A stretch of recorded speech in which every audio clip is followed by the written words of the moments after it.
Hello there, welcome to the latest edition of The Front Page. Lots to get through in this week's programme. As ever, we would love it, please, if you like, comment, share and subscribe as you go on this journey over the next half hour or so with us. And before we do that, though, I have to advise you that we have a fantastic free bets offer.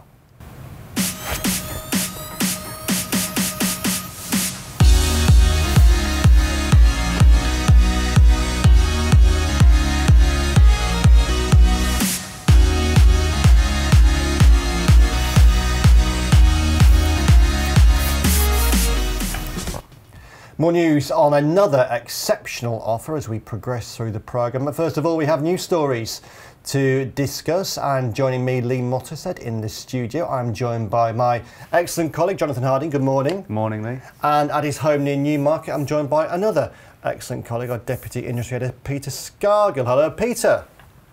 Morning, Lee. Morning, John. Sorry I can't be with you this week.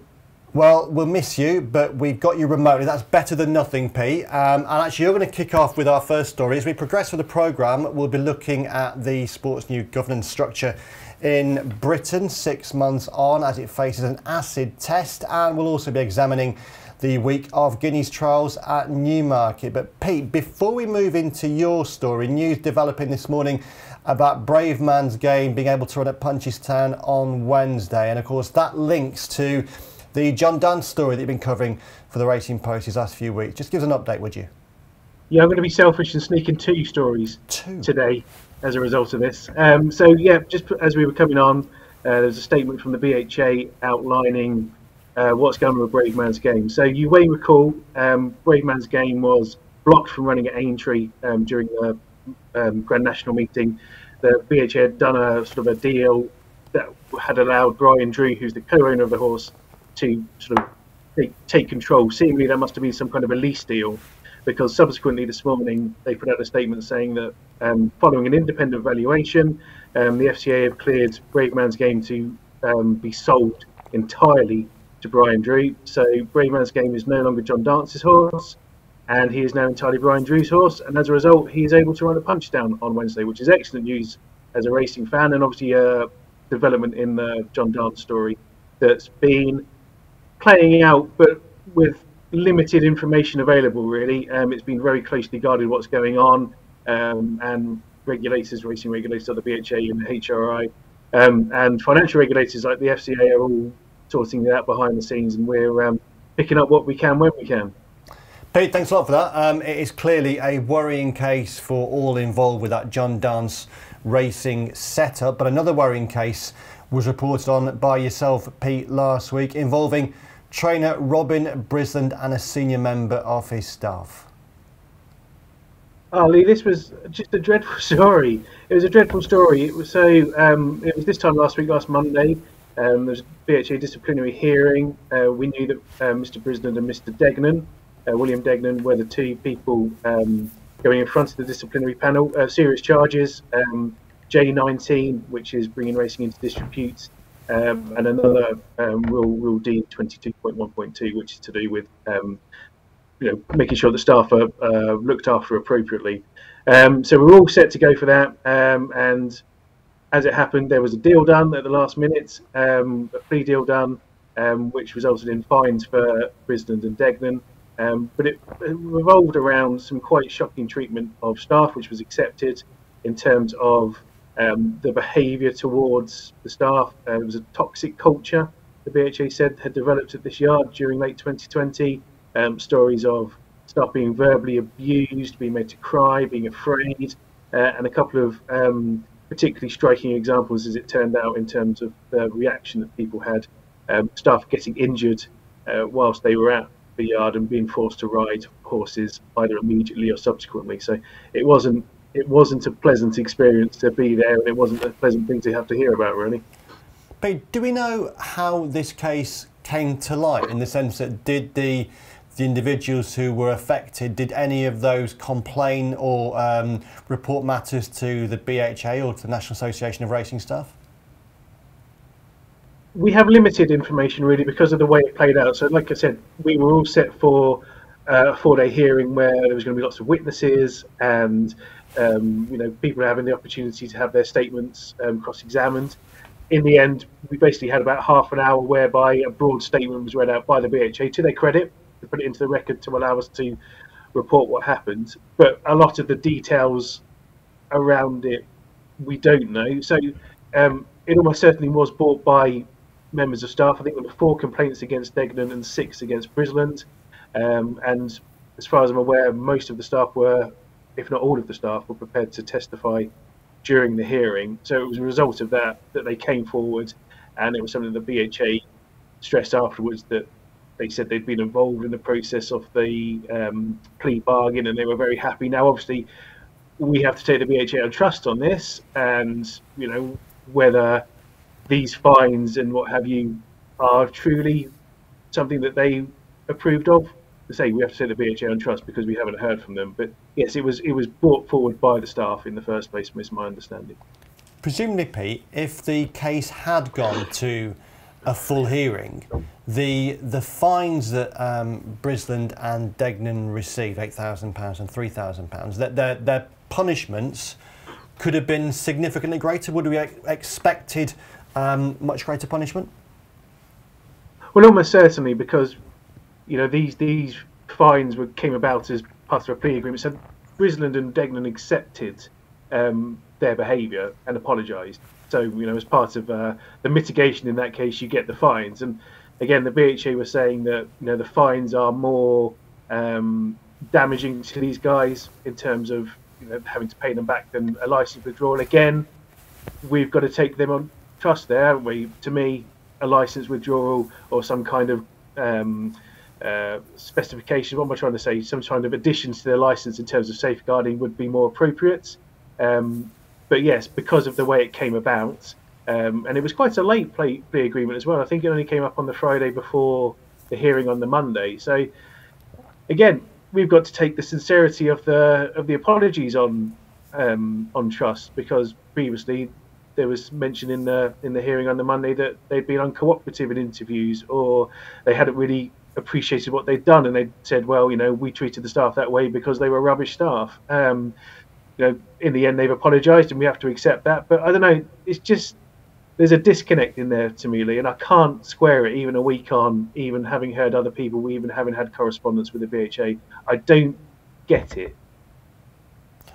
Has there been any suggestion that either of the 2 guilty individuals wishes to make some sort of public comment on the matter? As you say, Pete, they have apologised within the hearing, if you like, the brief hearing, but we've not heard from them, have we, to hear their perspective on what took place? No, I contacted the National Trainers Federation last week. Robyn Brisland is a member of the National Trainers Federation, and there was no comment coming back by that route. So as far as we're aware, we were left with the statements that were put out via their solicitors on the day, and they were frank apologies. They accepted that they behaved in a way that they'd let themselves down and let racing down. They sort of said, in Brisland's case, it was a very stressful time. It was during COVID and made things difficult, but he knows he shouldn't behave that way and he won't do it again. With Degnan, his solicitor said his defence would have been that he wasn't driving this toxic culture. He was a result of it, because whilst he was the de facto head lad, he was actually only a stable hand, if that makes sense. He wasn't any more senior than anyone else, so it would have been unfair to say that he was driving this, because he was no more senior than anybody else. Again, this is all taken on trust, and this is what troubles me about it, because of the way it came to pass, and seemingly a very quick resolution was made. I mean, it must have been months going into this to get to the point where it was going to be a 4-day disciplinary hearing, and presumably it was 4 days because there were going to be a lot of witnesses. So having gone through all of that, were the witnesses, were the people who were involved sort of pleased with mid-range fines, with how it all sort of came out, with apologies? Was an apology enough in the end? Seemingly it was, because we have to take it on trust that it was, but I still don't personally feel that racing has been done a service by this, and I don't know, I think it's even questionable whether the staff have. It's just my opinion, but it was so shocking. It was genuinely shocking sitting there listening to what these people have been put through by Degnan and Brisland. Absolutely, yeah. And Pete, I'll come back to you on this one in a second. But Jonathan, Pete says he was shocked to hear what they had gone through, and certainly when you read the stories about what they had experienced, the behaviour from Brisland and Degnan was disgraceful. Almost hard to believe that a modern employer and a team member could behave like that. What was your reaction to it? I think exactly the same. Reading those details, it's unacceptable for any workplace in any year, let alone 2023, where, you know, we need to be aware of these things and fostering a culture that makes people feel safe and included. And at a time when racing is trying desperately hard to attract staff, it's hardly a wonderful advert seeing those sort of things published about horrible details and horrible treatment. And I think there's a couple things that perhaps come from this. I agree with Pete. I think they had an opportunity here to really almost make a statement, and seeing a mid-range fine for what was essentially a pretty harrowing and extreme example, I was a little bit disappointed with. I'm not sure I fully buy the idea that paying a fine is more of a deterrent and more of something that will put others off behaving similarly than a ban or a suspension of the licence. But again, the BHA, you've got to take them on trust that they feel that's the right thing to do and the right kind of sentence. And it does raise a question about people in these positions. How much training are they having as part of their modules in the management of people? You know, being a trainer is not just getting horses fit and race planning and all those other things we know it is. It's also managing a team. It's also looking after people's individual needs, creating a workplace that makes people want to come to work in the morning. And it's worrying. And then you read had a bit of correspondence with people, and somebody got in touch to say, well, in a letter in our paper saying, when I was working, I wasn't given a full-time contract because I hadn't had a telling off yet, and they didn't know how I would take it. You know, that kind of culture, which I'm sure is so very rare, and it's very important to get that out there, that most yards, I'm sure, are brilliant places to work, but it's not a good advert for what it is to work in racing. I don't think it's not representative of what it is to work in racing, and hopefully it's a sort of warning of, if things start to go that way in other yards, this is what it can lead to, and it needs to be nipped in the bud. And just picking up on that point, Pete, that Jonathan makes, said that it's not representative of the industry as such. And George McGrath, the National Association of Racing Staff Chief Executive, agreed when he was talking last week, but he did reference something that I thought was interesting. I'll put to you. He said there remains a culture in some yards that's not acceptable, and people are spoken to and treated in ways that wouldn't be if they worked somewhere else, like a post office or a restaurant. It needs to be the case that it's not just paying conditions that are improved, but that people employed are treated with respect. I know this is something that the Industry People Board are championing. That was an interesting aside, if you like, in George's commentary on this. Absolutely, and George obviously is very well versed with what's going on with the staff. Now, look, John is right. It is very important to say that there are some excellent employers out there. There are great paying conditions, wonderful opportunities to work with horses and travel the world and do all sorts of things. There are plenty of positives to being in racing and being stable staff in racing, but it can't just be the case that people get paid more money and maybe their hours are changed, but because they're at the bottom, because they're the guys mucking out the stables or feeding the horses or going to the races, they're not regarded as important. Particularly, a lot of them are coming into the game, they're younger, and even if this is how it used to happen in the olden days, it's a tough game and you need to be toughened up, and that's just how it is. It's just unacceptable for people to be that way, and it's not going to help drive people through the sport, because people are going to think, well, why do I want to go into an environment where it's almost feudal in a sense? It's hierarchical, isn't it? I mean, sort of overtly hierarchical. That you've always got to earn your stripes to go up, and once you go up, you can talk down to people. It isn't a healthy position to be in. And to go back to John's point about the message that it sends out. Now, I mean, my understanding is that you've got to a position now where almost staff are self-regulating, i.e. they're saying, well, look, I've heard about this yard, or I've been in this yard, you don't want to work there, you want to work somewhere else instead. So they've almost had to adjust to a lack of appropriate oversight and appropriate punishment by doing these things themselves. And that's no position to be in, is it? No. No, it's not. A really, really desperate case, and I suppose the hope would be that if there are any other employers behaving in the way that Robyn Brisland had behaved, that this will represent some sort of wake-up call for them and they can change their ways. A second story this week is about British racing's governance and strategy plans. I wrote a special report for the Racing Post that went in on Sunday's newspaper. It looked at the new governance structure 6 months on, or roughly 6 months on, from its birth in the early winter of last year. The big change in that structure was that the ultimate decision-making body in the sport now is the BHA board, having arguably previously been an organisation called the Members Committee. The BHA board is fed into by 3 separate main committees. One of those is crucial at the moment. It's the Commercial Committee, a body that has an independent chair, BHA chair, board member David Jones, with the Chief Exec Julie Harrington and the Chief Operating Officer Richard Wayman, plus 5 racecourse representatives and 5 representatives from the participant groups. They are at the moment looking at plans for the 2024 fixture list. Key to those will be the concept of premierisation, whereby efforts are being made to shine a greater spotlight on the top Saturday fixtures and also to boost betting turnover, particularly on Saturdays.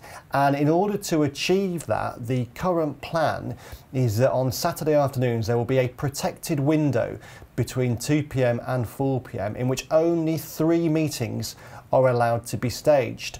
Those meetings that aren't permitted to be staged within that protected window will have to take place on either Saturday mornings or Saturday matinee slots or Saturday evenings, or potentially even Sunday evenings.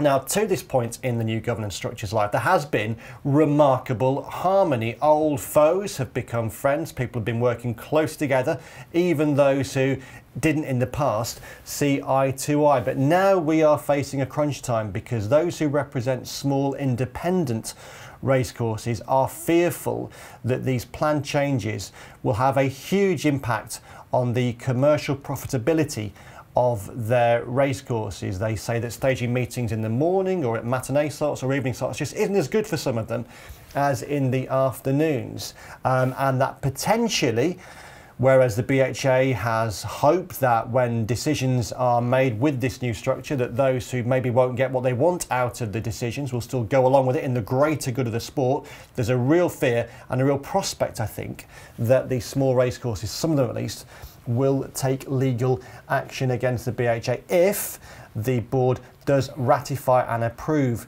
these plans, which could come to the board as soon as the next BHA board meeting in late May. She just says, well, just on a point of detail, in terms of the meetings that go into that proposed protected window, they will be largely determined on attendance figures from 2022, with a few caveats, including the fact that if you are at a meeting with ITV coverage, you'll get in, and if you're a racecourse that has been staging a BHA-owned fixture as opposed to a racecourse-owned fixture on those Saturday afternoons, you wouldn't be eligible for that protected window. But racecourses like Thirsk and like Kelso and Musselburgh have been very vocal in their opposition to these plans, and the harmony that has existed for these past 6 months, I think, could be set to end as soon as the end of May. Jonathan Harding, you often write stories about governance and strategy and racing politics. It's been a quiet old time on the racing politics front because everybody's been liking each other and saying nice things to each other and agreeing with each other. Yeah. But that's about to change. Potentially, yeah, and I think this is a really thorny issue for so many reasons. I think the BHA is slightly... A lot of the rhetoric around the new governance structure was we're going to be able to be decisive and the greater good, and that's fine, but when you are decisive there's going to be unintended consequences, and I think this is the first one where we've actually been able to see those unintended consequences coming. The question is then, do you press on anyway knowing you're going to upset we're not just talking a couple of people, this is going to be fairly wide-ranging. It's a difficult balance that has to be struck here, I think, with the fixture list, because you have to juggle the needs of betting turnover with the fact that racing is a spectator sport. And if you're one of those tracks that's being moved to a morning slot, it's not one size fits all. If you're a track that relies very heavily on betting turnover, you might be okay with it. Yeah. If you're one that relies very heavily on getting people in on a Saturday and maybe they watch the away fixtures and there's a bit of a local feel to it and the community come in and all the rest of it, then you're going to be wondering, well, I've just lost a prime spot for what people want to be doing with their Saturday. You don't want to be going to a race course at 9 AM, I don't think. So it's really difficult, and there's just so many unintended consequences, aren't there? There's that, there's then if there's less spectators, or fewer spectators, sorry, there's fewer on-course bookmakers in terms of their interest. It's a really difficult time. For ages and ages and ages we've been talking about getting decisive action, getting people around the table and actually making decisions rather than just vetoing for months and months and then just binning it off. I understand this premierisation urge completely. If I was to fulfil my dream of running a quaint little bookshop, I would make sure the front window was really nice. It makes perfect sense. But that can't be at the expense of the rest of the shop, if you'll forgive the convoluted analogy. You know, you can't put the big meetings, make them so prominent that the others suffer. It has to be a little bit of give and take, and it's hard to see where the carrot is for those smaller independent tracks. It's not a case of, well, you just move slightly, but we'll give you this incentive, or there might be this little thing that can help you wiggle out of it. It seems to be, this is a situation, like it or lump it, and that's where the fun's going to start, I'm sure. Yeah, that's really interesting. Pete, before I ask you about premierisation, in your role as Deputy Industry Editor, would you agree that the last few months have represented a rare period of calm in the sometimes difficult relationships between some of the sport's key stakeholders? Oh, it's been frightfully dull, Lee. Terribly dull. This isn't what I'm expecting at all. I've become used to people arguing. I enjoyed some of the quotes in the piece that you wrote about how there'd be stand-up rows and people were fighting with each other all the time. This is what we've come to expect from governments. You know, this is what Bill Barber and I do most of the time. So yeah, look, it's been a period where there has been a lot of, on the surface, you know, people getting along and trying to move towards a direction. Now, I don't know whether that's because of a result of the changes to the governance. I don't know whether it's because people know that things aren't going very well and they need to sort something out, or whether it's just because it's a bit of a phony war at the moment, because it sounds like, based on what you've reported, Lee, there's going to be a real war coming up quite soon in terms of racing politics. And on that subject, Pete, of premierisation, in a column piece I wrote today, I've made the general point that, listen, a lot of the principles behind premierisation make absolute sense. As Jonathan was saying with his bookshop analogy, you want your shop window to look fantastic, but you have to think about those unintended consequences and ask, is the price that some racecourses might have to pay for premierisation worth it? And I also argued that what you've got here is a change of not just strategy, but also philosophy, and saying that increasing betting turnover is a price for which falling attendances is worth paying, that we're prepared to sacrifice losing people going racing on Saturday afternoons in order to boost that betting turnover. What's your take on what's being discussed here?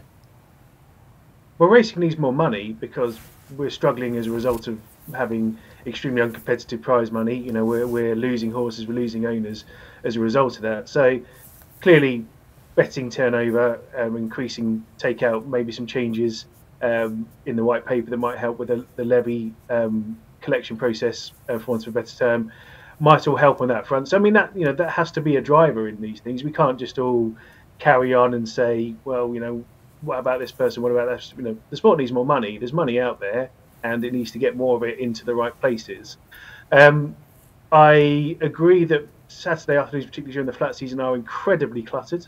You know, you have far too much racing going on. It's almost impossible to follow. So I don't know how, you know, keeping that status quo would be beneficial. So, you know, they're clearly trying to find some kind of solution to that, whether this is entirely the correct solution, I don't know. I appreciate small courses, in particular, it seems, might be getting a slightly rough deal in terms of people coming to the course, but I don't know. Do you need to work harder to get people in? We can't just all throw up our hands up and say, God, no one wants to go racing in the morning or in the evening. You know, does there need to be a change in attitude rather than saying, well, I don't like this, I'm calling my solicitor and we're going to, because I mean, that's just showing that racing's never going to work, because people talk a good game and then they never put it into practice.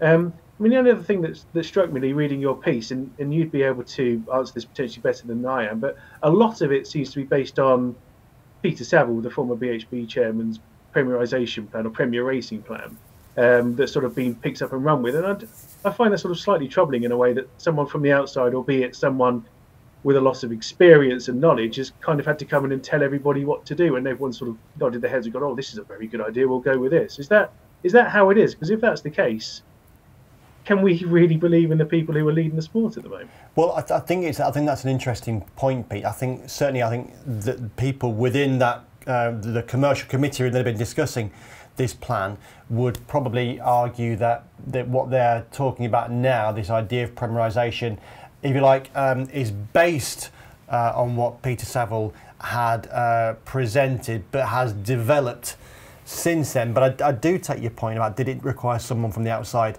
to come in with this idea? I'm not entirely sure it's that new an idea, though, this idea of premierisation. We've often spoken about trying to find ways of making people more engaged with the sport's top-end product. And generally, it hasn't worked. And I think, Jonathan, just finding one of my concerns here would be that we're not actually doing anything with the top-end product. You know, all the action has been taken away from those big 2 or 3 meetings that take place on a Saturday. What the sport is surely crying out for is to have more investment in promoting those top days, but the marketing spend within British racing is so derisory compared to other jurisdictions that it feels like we're having to almost play around the outside and not really deal with the core issue, because we haven't got the money to do anything with it. Yeah, I think you're right, and I know our colleague Scott Burton wrote a column to that effect. I can't remember quite when that was, a few weeks ago, but British racing does a lot with a very limited marketing budget, and creating space around those meetings does make sense, but that is a little bit sort of tidying up the edges rather than actually looking at promoting and getting that core product as good as it can be. I mean, relative to other sports, the marketing spend is paltry. Now, of course, you're not going to be the Premier League and pushing hundreds of millions into marketing. That's not in that ballpark, unfortunately, but I think you're right. You need to, it's not just about kind of giving them space, it's about making them as good as they can be, and that's a slightly more complex issue. If we're talking about the sport's top end product, then 2 of the sport's top end races are about to take place. Seamless link. The 1000 and 2000 games come up at Newmarket a week on Saturday and Sunday. We had the Classic Trials, the Guineas Trials at Newbury and Newmarket last week, sandwiched in between the Grand National and the Scottish Grand National. It's a weird feeling, isn't it? A lot happens in a few days. Yeah. What was your take then, in our third story, on those Guineas Trials? And what was a big week as well for Amo Racing? Yeah, it was strange because we have all these classic trials, but I'm not sure we're any closer to really knowing who's going to win those races, or certainly I'm not, in the sense that a lot of the big hitters, the August Rodins of the world, stayed at home. So we're still sort of living with the idea of, well, if he's trained on, then he's going to be very difficult to beat in the 2000 Guineas. We then had Chaldine would be probably the notable exception of a horse that had a very big reputation coming into it. I think it was sort of 5-1 for the Guineas, or perhaps even short, certainly the leading British hope. And for that freak unseat, we still don't really know whether he's trained on. We know that he's good at throwing a jockey off very occasionally, but it's just a completely freak incident. These things happen. Certainly haven't lost any faith in him. And then at Newmarket, we almost had, do we potentially have the emergence of a new superpower in Amo Racing, because they've had a wonderful strike rate so far on turf. They won the 2 big trials there. Chaldine's form actually got a boost with Indestructible winning. Yeah, Craven. But I think it was Mama's Girl looks to be the one that is potentially their biggest classic hope now. Probably about 6 or 7 to 1, I think. Last time I looked, it's changing all the time, but fairly short, single-figure price for the 1,000 guineas. And I think it's probably the key takeout for me from that week was it's only a matter of time before they start having a slew of Group 1 winners, because they've got some serious horses to campaign this year. Pete, they really have. Before I get your view on the big winners from last week, what's your view on arguing with the biggest winner of all, Amo Racing? Because their success rate is really accelerating. It's a fascinating organisation, Amo Racing. Kia Joorabchian, the sports agent, sports investor, who is behind it, is basically his ownership vehicle. He is in this position that he talks about being a small owner. It's a lot of work. You know, we're trying hard to get up there. But his expansion in the last 3 or 4 years has been quite dramatic. I mean, he's been involved in horses for quite a while in one aspect or another, but it was only in 2020 that he's really exploded. Spent a lot of money, got a lot of horses. It's bringing in all sorts of new people to it, you know, new approaches with these, you know, very revved up, ready to go 2-year-olds that blast their opposition into oblivion and often go off favourites. And also he bought to us last year Omni Horse, which you'll recall we discussed on the front page back in November, which was his digital online.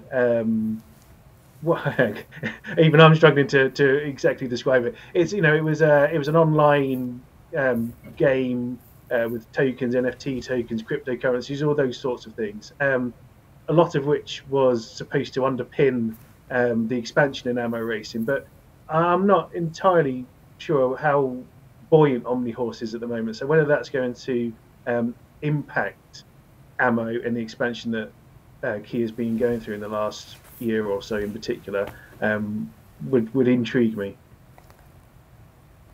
Interesting line as well from Kia, Pete, in a piece that James Byrne wrote in today's Racing Post, where he said it's still early days and we're taking baby steps crawling, but we're getting there.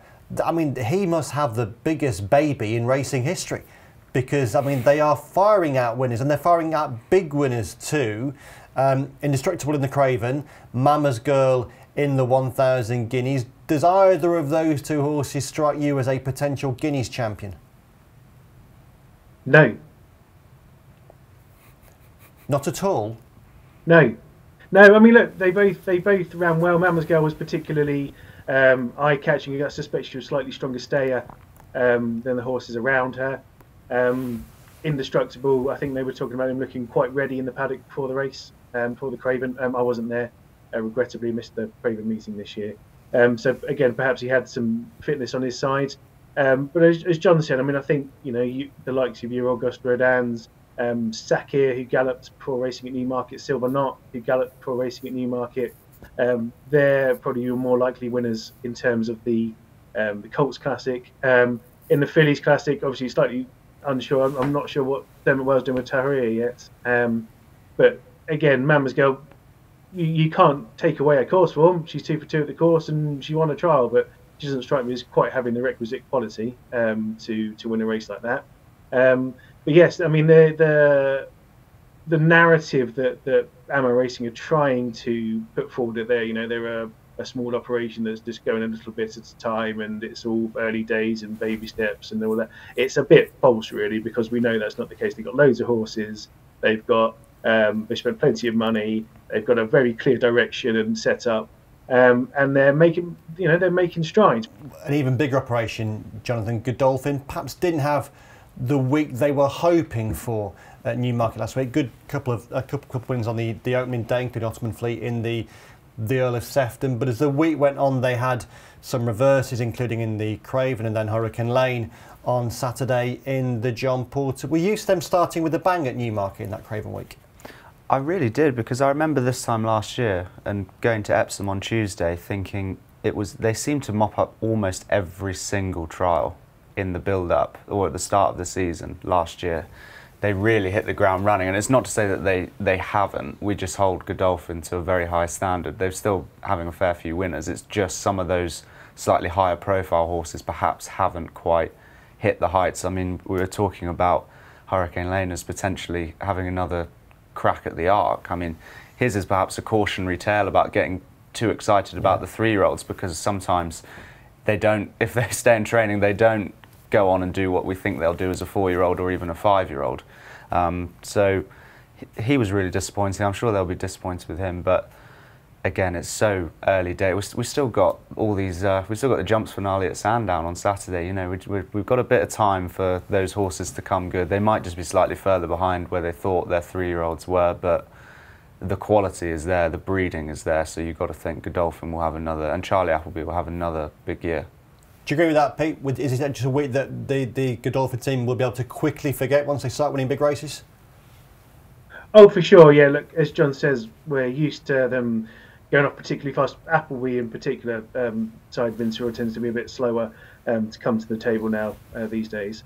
You know, the ground at Newmarket was perhaps on the softer side to begin with. It dried out. I don't know whether that had any impact. Obviously, it was not very nice at Newbury at all, which might forgive Hurricane Lane, even though he likes that ground. You know, running on it first time out might not have been ideal. Look, Godolphin will be fine. I'm sure Sheikh Mohammed's not panicking too much. I'm sure he is not. Okay, that then wraps up this week's edition. Before we sign off, I need to decide what the winning story from this week was. Jonathan, we love a week of classic trials, but we love a week of classics even more. I know. So when you come back and talk about the actual guineas, I'll hold you to that. You might win. I think my story about governance and strategy is monumentally important, but a bit like classic trials, we're still leading to a destination there. We haven't actually got there. So when we actually find out what's going to happen following presumably the next May BHA board meeting, we might give that a victory then. So Peter, because it was of such real significance and was such a desperately bad case, that hopefully will send out signals to anyone who might want to behave as Robyn Brisland and William Degnan did. You have the winning story, sir. A hollow victory, but a correct victory. I quite agree. Definitely a deserved victory. Time then to say goodbye. Before we do, I want to advise you of an exceptional offer for the Racing Post Members Club.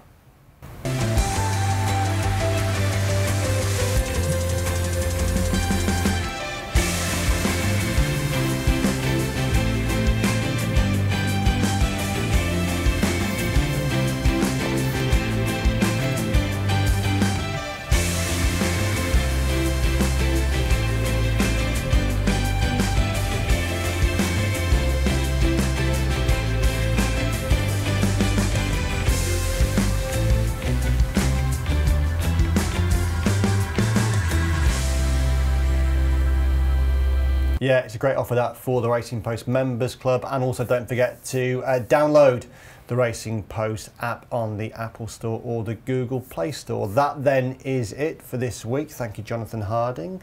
Thank you at his home, Peter Scargill. And just to remind you, if you hadn't already noticed, that the government's gambling white paper is finally due to be published on Thursday. That will be given plenty of airing in the next edition of the Front Page. But until then, bye-bye.